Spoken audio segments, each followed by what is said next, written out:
ਵਾਹਿਗੁਰੂ ਜੀ ਕਾ ਖਾਲਸਾ ਵਾਹਿਗੁਰੂ ਜੀ ਕੀ ਫਤਿਹ। ਸੰਗਤ ਜੀ, ਅੱਜ ਪਿਤਾ ਗੁਰੂ ਗੋਬਿੰਦ ਸਿੰਘ ਜੀ ਦਾ ਜੋਤੀ ਜੋਤ ਦਿਵਸ ਹੈ ਜੀ। ਵਾਹਿਗੁਰੂ ਜੀ ਕਾ ਖਾਲਸਾ ਵਾਹਿਗੁਰੂ ਜੀ ਕੀ ਫਤਿਹ ਜੀ।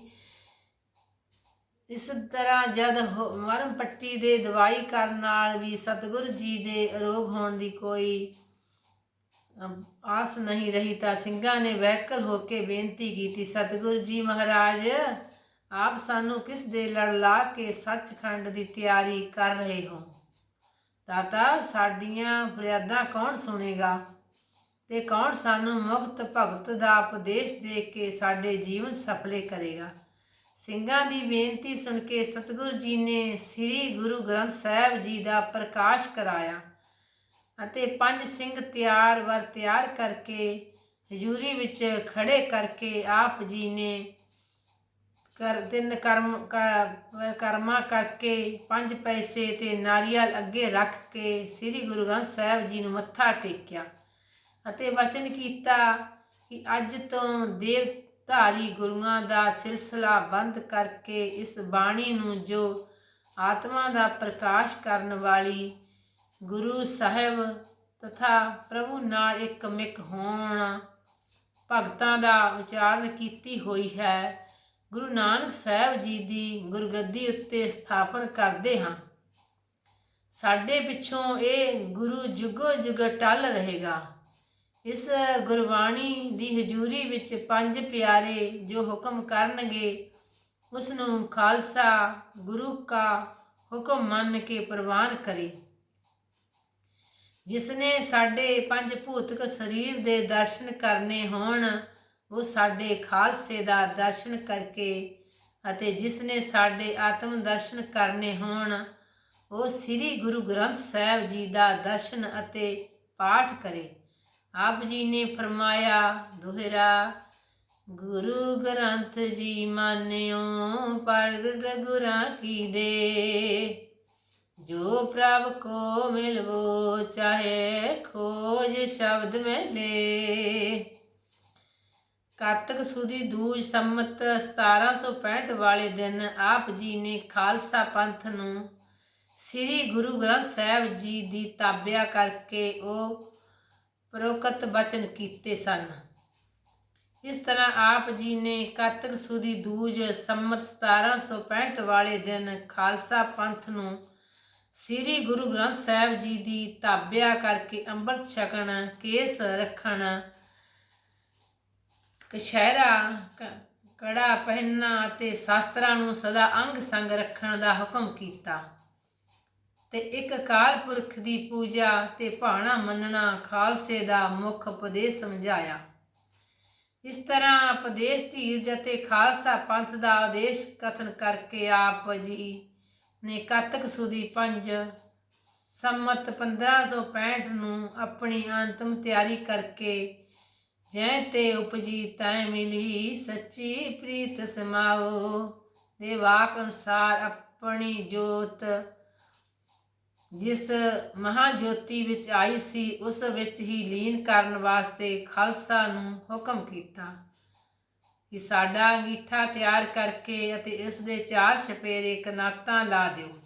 ਹੁਕਮ ਮੰਨ ਕੇ ਸਿੰਘਾਂ ਨੇ ਚੰਦਨ ਦਾ ਅੰਗੀਠਾ ਤਿਆਰ ਕਰ ਦਿੱਤਾ ਅਤੇ ਕਨਾਤਾਂ ਲਾ ਦਿੱਤੀਆਂ।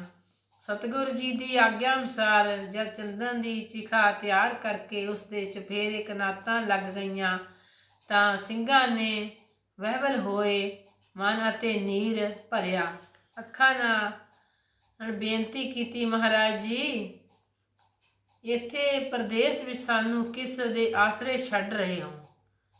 ਅਸੀਂ ਹੁਣ ਕਿਸ ਦੇ ਦਰਸ਼ਨ ਕਰਕੇ ਅਤੇ ਉਪਦੇਸ਼ ਲੈ ਕੇ ਆਪਣਾ ਹਲਤ ਬਲਤ ਸੰਵਾਰਾਂਗੇ।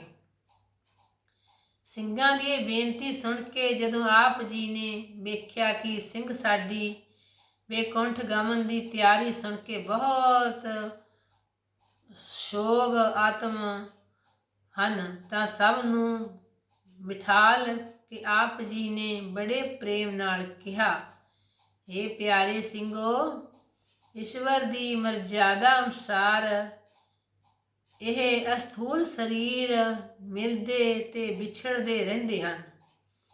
ਇਸ ਸਰੀਰ ਦਾ ਪਿਆਰ ਕਦੀ ਨਹੀਂ ਨਿਭਦਾ। ਇਹ ਬਿਨਸਨਹਾਰ ਹੈ। ਸ੍ਰੀ ਗੁਰੂ ਗ੍ਰੰਥ ਸਾਹਿਬ ਜੀ ਦੀ ਬਾਣੀ ਸਾਡਾ ਹਿਰਦਾ ਹੈ।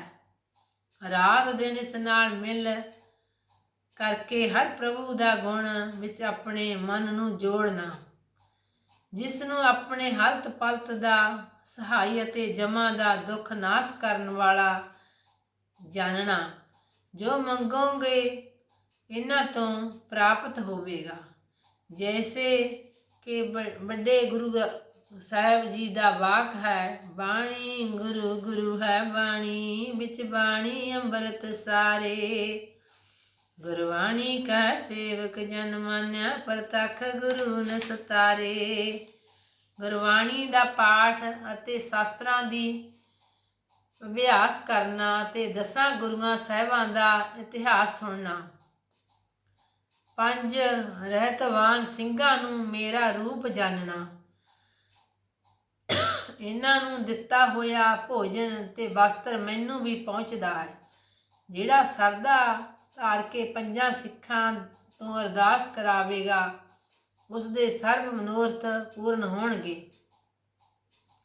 ਆਪ ਜੀ ਚੌਕੜਾ ਮਾਰ ਕੇ ਬੈਠੇ ਹੋਏ ਸਿੰਘਾਂ ਨੂੰ ਇਸ ਤਰ੍ਹਾਂ ਉਪਦੇਸ਼ਮਈ ਬਚਨ ਕਰਕੇ ਧੀਰਜ ਦੇ ਰਹੇ ਸਨ ਅਤੇ ਦੋਹਾਂ ਹੱਥਾਂ ਨਾਲ ਆਪਣਾ ਧੁਨੀ ਤੱਕ ਲੰਮਾ ਦਾੜਾ ਸਿਵਾਰ ਰਹੇ ਸਨ। ਆਪ ਜੀ ਦਾ ਸੁੰਦਰ ਦਾੜਾ ਹੇਠੋਂ 2 ਭਾਗਾਂ ਵਿੱਚ ਫਟਿਆ ਹੋਇਆ ਸੀ ਅਤੇ ਵਿੱਚ ਕੋਈ ਚਿੱਟਾ ਵਾਲ ਆਇਆ ਹੋਇਆ ਸੀ। ਦਾੜੇ ਨੂੰ ਸੰਵਾਰ ਕੇ ਫਿਰ ਆਪ ਜੀ ਨੇ ਆਪਣੇ ਦੋਹਾਂ ਮੁਸ਼ਹਿਰਿਆਂ ਦੇ ਹੱਥ ਫੇਰ ਕੇ ਉਹਨਾਂ ਨੂੰ ਤਿਆਰ ਕੀਤਾ।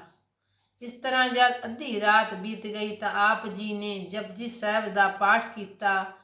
ਫਿਰ ਹਰ ਹਰ ਜਨ ਦੋ ਏਕ ਹੈ, ਬਿਬ ਵਿਚਾਰ ਕੁਛ ਨਾਏ। ਜਲ ਤੇ ਉਪਜਤ ਰੰਗ ਜਾਂ, ਜਾਲੀ ਵਿਖੇ ਸਮਾਏ। ਆਦਿ 5 ਦੋਹਰੇ ਪੜ੍ਹ ਕੇ ਖੜੇ ਹੋ ਕੇ ਅਰਦਾਸ ਕੀਤੀ। ਫਿਰ ਮਖਮਲ ਦਾ ਕਮਰ ਕਸਾ ਕਰਕੇ ਉਸ ਨਾਲ ਕਿਰਪਾਨ ਕਰ ਲਈ। ਮੋਢੇ ਉੱਤੇ ਧਨੁੱਖ ਅਤੇ ਹੱਥ ਵਿੱਚ ਬੰਦੂਕ ਫੜ ਲਈ। ਉਪਰੰਤ ਜਦ 1.5 ਪਹਿਰ ਰਾਤ ਰਹੀ ਗਈ ਤਾਂ ਆਪ ਜੀ ਨੇ ਖਾਲਸੇ ਨੂੰ ਵਾਹਿਗੁਰੂ ਜੀ ਕਾ ਖਾਲਸਾ ਵਾਹਿਗੁਰੂ ਜੀ ਕੀ ਫਤਿਹ ਬੁਲਾ ਕੇ ਘੋੜਿਆਂ ਤੇ ਸੇਵਾਦਾਰ ਨੂੰ ਆਗਿਆ ਕੀਤੀ ਕਿ ਤਬੇਲੇ ਵਿੱਚੋਂ ਸਾਰੇ ਘੋੜੇ ਵਧੀਆ ਜੀਨ ਪਾ ਕੇ ਤਿਆਰ ਕਰ ਦਿਓ। ਫਿਰ ਆਪ ਜੀ ਸੰਗਤਾਂ ਨੂੰ ਦੀਦਾਰ ਦੇਣ ਵਾਸਤੇ ਕਨਾਤ ਤੋਂ ਬਾਹਰ ਆਣ ਖੜੇ ਹੋਏ। ਸਤਿਗੁਰੂ ਜੀ ਸਾਰਿਆਂ ਨੂੰ ਸਰੀਰ ਕਰਕੇ ਨਜ਼ਰ ਆ ਰਹੇ ਸਨ, ਪਰ ਆਪ ਜੀ ਦੇ ਚਰਨ ਪਰਸਨ ਵਾਲਿਆਂ ਨੂੰ ਆਪ ਜੀ ਦੇ ਸਰੀਰ ਦੀ ਕੋਈ ਛੋਹ ਅਨੁਭਵ ਨਹੀਂ ਸੀ ਹੁੰਦੀ। ਇਸ ਕੌਤਕ ਨੂੰ ਵੇਖ ਕੇ ਸੰਗਤ ਬਹੁਤ ਹੈਰਾਨ ਹੋ ਗਈ ਸੀ। ਇਸ ਤਰ੍ਹਾਂ ਸੰਗਤਾਂ ਨੂੰ ਦਿਦਾਰੇ ਦੇ ਕੇ ਆਪ ਜੀ ਚੰਦਨ ਦੀ ਚਿਖਾ ਵੱਲ ਤੁਰ ਪਏ। ਚਿਖਾ ਦੇ ਚਪੇਰੇ ਕਨਾਤਾਂ ਤਣੀਆਂ ਹੋਈਆਂ ਸਨ। ਆਪ ਜੀ ਨੇ ਸਭ ਸੰਗਤਾਂ ਦੇ ਹੁਕਮ ਕੀਤਾ ਕਿ ਜਦ ਅਸੀਂ ਚਿਖਾ ਉੱਤੇ ਬੈਠਾਂਗੇ, ਤੁਸੀਂ ਚਿਖਾ ਨੂੰ ਅਗਨੀ ਦੇ ਕੇ ਕਨਾਤੋਂ ਬਾਹਰ ਚਲੇ ਜਾਣਾ। ਇਸ ਬਚਨ ਕਰਕੇ ਗੁਰੂ ਜੀ ਦੀ ਚਿਖਾ ਪਾਸ ਪੁੱਜ ਗਈ ਅਤੇ ਆਪਣੇ ਸ਼ਸਤਰ ਸਹਿਤ ਤਿਆਰ ਹੋ ਕੇ ਚਿਖਾ ਉੱਤੇ ਚੌਕੜਾ ਮਾਰ ਕੇ ਬੈਠ ਗਏ। ਅਵਰੰਤ ਸਿੰਘਾਂ ਨੂੰ ਆਗਿਆ ਕੀਤੀ ਕਿ ਹੁਣ ਤੁਸਾਂ ਸਭ ਨੇ ਆਪੋ ਆਪਣੇ ਘਰਾਂ ਨੂੰ ਚਲੇ ਜਾਣਾ। ਇੱਥੇ ਕੇਵਲ ਜਥੇਦਾਰ ਸੰਤੋਖ ਸਿੰਘ ਅਤੇ ਸਥਾਨ ਦੀ ਸੇਵਾ ਕਰਨ ਵਾਸਤੇ ਟਿਕ ਜਾਵੇ। ਸੰਤੋਖ ਸਿੰਘ ਨੂੰ ਬਚਨ ਕੀਤਾ ਕਿ ਇੱਥੇ ਜੋ ਬਹੁਤ ਧਨ ਆਵੇਗਾ ਉਸ ਨਾਲ ਲੰਗਰ ਹੀ ਚਲਾਉਣਾ। ਸਾਡੀ ਯਾਦਗਾਰ ਜੋ ਬਣਾਵੇਗਾ ਉਸ ਦੀ ਕੁੱਲ ਨਾਸ ਹੋ ਜਾਵੇਗੀ। ਇਸ ਉਪਰੰਤ ਸਭ ਸਿੱਖ ਸੰਗਤਾਂ ਨੇ ਚਿਖਾ ਦੀਆਂ ਪ੍ਰਦਖਣਾ ਕਰਕੇ ਆਪ ਜੀ ਨੂੰ ਨਮਸਕਾਰਾਂ ਕੀਤੀਆਂ ਅਤੇ ਚਿਖਾ ਨੂੰ ਅਗਨੀ ਲਾ ਕੇ ਕਨਾਤ ਤੋਂ ਬਾਹਰ ਆ ਗਏ। ਕਨਾਤ ਤੋਂ ਬਾਹਰ ਚਾਰੇ ਪਾਸੇ ਬੇਅੰਤ